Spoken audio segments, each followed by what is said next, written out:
Andoro, Da. zic 3 întrebări, dar dacă nu răspunzi corect, ești proastă. Dacă răspunzi corect, ești foarte, foarte deșteaptă. Ok, accept! Prima întrebare este, care e mai greu? 1 kilogram de pepene ori 1 kilogram de pâine? 1 kilogram de pepene. De ce râzi? Că am zis corect. Zic după aia. A doua întrebare este, închide un ochi și cu husa un alt ochi. Ce râzi că am închis ochiul?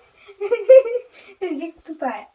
Doamne. Ultima întrebare este, scrie pe o ușă mare, mare, interzis pentru proști. Tu intri sau nu intri?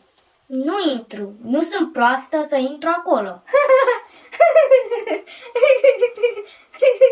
De ce râzi? Ce? Îți zic de ce. Prima întrebare a fost 1 kilogram de pepene și 1 kilogram de pâine. Păi este la fel, că e 1 kilogram de 1 kilogram, atâta, la fel. A doua întrebare a fost, închide un ochi și cu husa celălalt ochi. Tu trebuia să închizi pe amândoi, pentru că un ochi îl închizi, da? Și ți-am zis husa cu ălalt ochi, trebuia să stai așa. Și a treia întrebare este, este o ușă foarte mare, cu scris foarte mare, interzis pentru proști.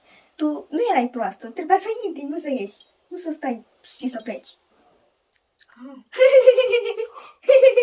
N-am știut.